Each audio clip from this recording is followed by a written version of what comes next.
Hello friends, कैसे आप सब लोग and thanks for watching my channel. तो एक और सप्ताह ख़त्म हो चुका है और जैसे कि हम पिछले 2 हफ्तों से देख रहे हैं निफ्टी और बैंक निफ्टी में कि जिस तरीके का प्राइस एक्शन है, नो डाउट कि ओवरऑल बाज़ार में स्ट्रेंथ बहुत ज़्यादा है, लेकिन कंसोलिडेशन या स्लाइड करेक्शन की ओर वो इंडिकेट कर रहा है। और वही चीज़ हमको इस हफ्ते भी देखने मिला है। ऑल्दो जो लास्ट डे था, हफ्ते का आखिरी दिन, आप देख सकते हैं निफ्टी जो है लगभग लगभग 160 पॉइंट ऊपर क्लोज आया है फ्राइडे को। और वही बैंक निफ्टी ऊपर तो खुला था, लेकिन ओवर अ पीरियड ऑफ जो सेशन हुआ है लास्ट फ्राइडे का 28 पॉइंट्स ही ऊपर रह गया है। लेकिन इसका जो बेटर पिक्चर है वो तब दिखाई देगा जब हम पिछले 5 दिनों के प्राइस एक्शन को देखेंगे। तो आप देखिए पिछले 5 दिनों में निफ्टी जो है लगभग लगभग 2% नीचे है, 447 पॉइंट। वहीं जो बैंक निफ्टी है पिछले 5 दिनों में वो लगभग लगभग 5% नीचे है, 2300 पॉइंट के स्लाइड में। और यहाँ पे जो पिछले हफ्ते जो HDFC का जो क्रैक आया था, उस वजह से पूरा का पूरा ट्रेंड ही जो है बिखर गया है। राइट, तो इस तरीके की कुछ चीज़ें जो है आपको देखने मिलेंगी। और अगर मैं आपको 1 महीने का चार्ट दिखाऊं यहाँ पे, तो यहाँ पे आपको बेटर पिक्चर देखने मिलेगा, क्योंकि यहाँ पे एक प्राइस कंसोलिडेशन 2-3 हफ्ते से हो रहा था और उसके बाद धड़ाम से बैंक निफ्टी गिर गया। वहीं अगर आप निफ्टी का देखेंगे तो निफ्टी आपको फ्लैट दिखेगा रादर देन नेगेटिव। निफ्टी आपको फ्लैट दिखेगा क्योंकि बैंक निफ्टी का जो मेजर कॉन्स्टिट्यूएंट है HDFC बैंक, वहाँ पे बहुत ज़्यादा गिरावट आया। लेकिन निफ्टी में हुआ कि निफ्टी में IT जो है वो आउट परफॉर्म कर रहा है, तो उसका जो एक जो निफ्टी बैंक का नेगेटिव इम्पैक्ट था उसको निफ्टी IT ने, क्योंकि एक वो कॉन्ट्रा प्ले होता है कि या तो निफ्टी बैंक चलता है या निफ्टी IT चलता है, दोनों एक दूसरे के अपोजिट चलते हैं। तो वो भी एक ट्रेंड है जिसके वजह से निफ्टी को एक सपोर्ट मिलता है। और निफ्टी के पास बहुत सारे अदर सेक्टर्स हैं जो उसको सपोर्ट करते हैं। तो बहरहाल अगर हम देखेंगे पिछले 5 दिनों में निफ्टी और बैंक निफ्टी दोनों ही नीचे थे। और जो ट्रेंड है वो कंसोलिडेशन टू करेक्शन की तरफ ही है फ़िलहाल। और इसी को हम एनालाइज भी करेंगे चार्ट में, लेकिन उससे पहले हम सेक्टोरल इंडाइसिस को देखते हैं। तो देखिए फ्राइडे का जो क्लोज आया है, ओवरऑल आप देखेंगे मेजरली या सारे ही इंडेक्स पॉजिटिव में थे। सारे इंडेक्स आप देखिए, मेजर इंडेक्स आप देखिए, करीबन 1% की सब में उछाल थी। बस एक था जो बैंक निफ्टी था, वो क्या हुआ कि bank Nifty at the end of the day आप देख सकते हैं बैंक निफ्टी और ये एडजस्टेड प्राइस अभी शायद अपडेट हुआ है मेरा बनाते बनाते। तो यहाँ पे देखिए एडजस्टेड प्राइस आपको दिखेगा, बैंक निफ्टी इनफैक्ट नेगेटिव में चले गया, फ्लैट टू नेगेटिव। तो ये चीज़ आपको यहाँ पे दिखाई दे रही है। तो चलिए अब चार्ट में देखते हैं। तो ये रहा निफ्टी का चार्ट, हम इसको जूम करेंगे क्योंकि हम अगले एक हफ्ते को अगर ट्रैक कर रहे हैं। तो यहाँ पे आप देख सकते हैं निफ्टी का चार्ट, और निफ्टी के चार्ट में किस तरीके का यहाँ पे प्राइस फॉर्मेशन हुआ है। देखिए मैं कोई भी चीज़ को इसको एग्जैजरेट करके बताने का मेरा इंटेंशन नहीं है, इसीलिए जो है जितना है उसी को हम देखेंगे। उसके बाद अगर कुछ होता है तो उस चीज़ के लिए आपको तैयार रहना है। तो ये निफ्टी का ट्रेंड है। तो निफ्टी का प्राइस चार्ट आप देखिए, एक रेंज यहाँ पे बन गया है और निफ्टी कहीं ना कहीं उस रेंज के बीच में है। तो ये वो रेंज क्या इंडिकेट करता है कि फ़िलहाल आपका जो रेजिस्टेंस है वो 22,151 का है। तो अगर आप अप ट्रेंड को देख रहे हैं तो 22,151 के ऊपर जाना चाहिए निफ्टी को। और नीचे के तरफ जो है 20,987 जो है ये आपका स्टॉप लॉस है। तो इसके नीचे अगर गया, ठीक है, इसके नीचे गया तो आपको फर्दर करेक्शन फिर नज़र आएगा निफ्टी में। और यहाँ पे आप एक और सपोर्ट को यूज़ कर सकते हैं। तो यहाँ पे हम जो जितना है उसी को उतना ही लेके चलेंगे, उसको ज़्यादा एक्सटेंड करने की ज़रूरत नहीं है अनलेस की प्राइस गिरे। इसीलिए हमको सपोर्ट और स्टॉप लॉस दोनों इस्तेमाल करने का ज़रूरत है। तो फिलहाल जो नीचे के तरफ जो आपको बड़े सपोर्ट दिख रहे हैं, एक है 20,987 और उसके बाद 20,969। इन दोनों के नीचे गया तो आपको फर्दर और करेक्शन देखने मिल सकता है। लेकिन क्योंकि अभी इन दोनों के ऊपर है, तो ऊपर 22,151 22,151 और नीचे 20,987 और 20,769, ये आपके बड़े सपोर्ट है। और क्योंकि देखिए अगर आपको ये सब चीज़ें नहीं पता है कि कैसे, और अगर नए हैं आपको पास कोई प्रॉपर गाइडेंस नहीं है, आप देख सकते हैं कि निफ्टी का अगर मैं ये ओवरऑल रेंज लूँ या इस हाईलाइटेड सेक्शन को अगर मैं फ़िलहाल ओवरऑल रेंज कंसिडर करूँ, तो निफ्टी का जो प्राइस है वो उस रेंज के कहीं ना कहीं बीच में है। इसका मतलब क्या है, ये ऊपर भी जा सकता है, नीचे भी जा सकता है। तो इन कंडीशंस में बेटर है कि आप छोड़ दीजिए इसको, देखिए कि प्राइस किधर जा रहा है, उसके बाद डिसीजन लीजिए।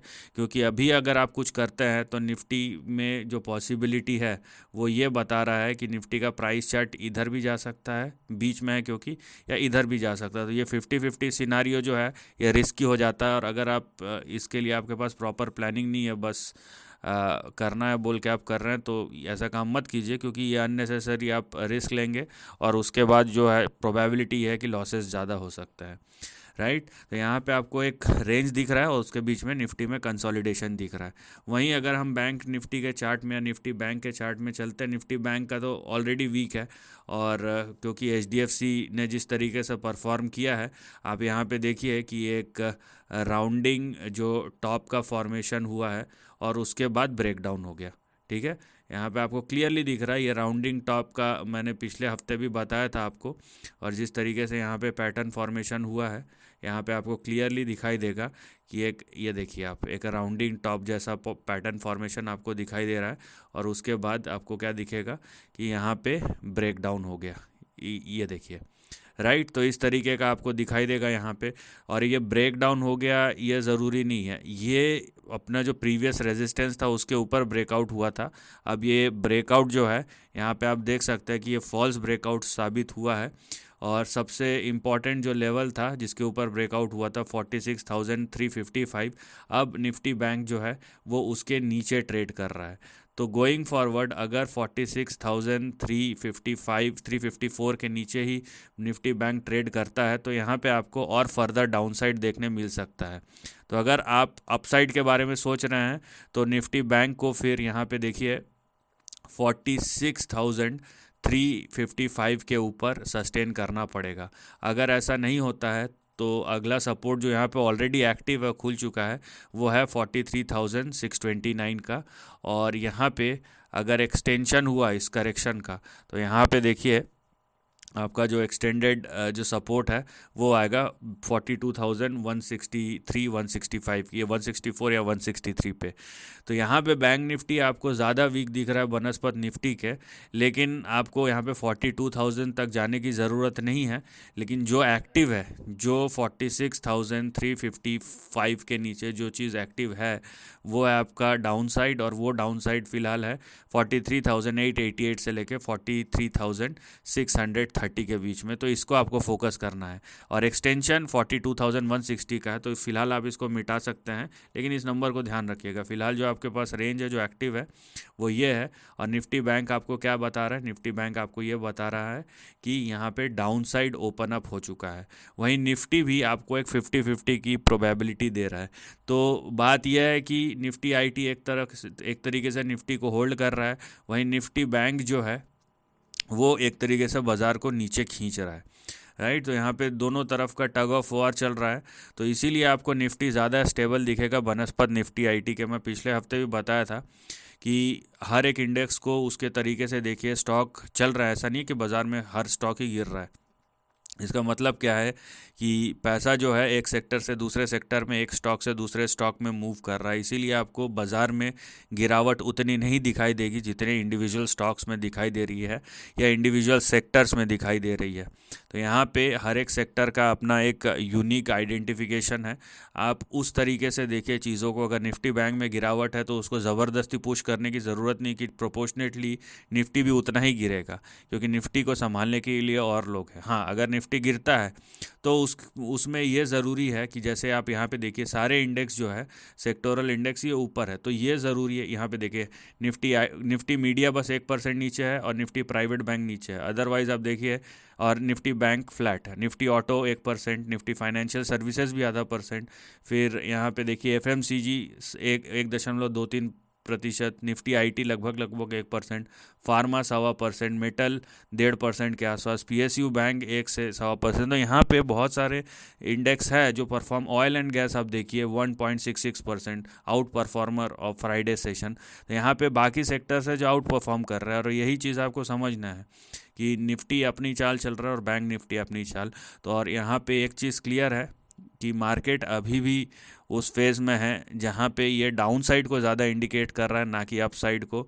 तो वेट एंड वॉच कीजिए रादर देन, अगर आप प्रोफेशनल्स को मेरी वीडियो की भी ज़रूरत नहीं है। हाँ, अगर वो उनको कुछ इनसे वैल्यूबल कंटेंट मिलता है तो बहुत अच्छी बात है, लेकिन अगर आप नहीं हैं प्रोफेशनल और तो आप ज़रूर इस चीज़ को ध्यान रखिए कि हो क्या रहा है। और यहाँ पे जो इंडिकेशन मिल रहा है वो करेक्शन और कंसोलिडेशन का मिल रहा है rather than consolidation and upside का। So this is the end of the video. Thanks for watching.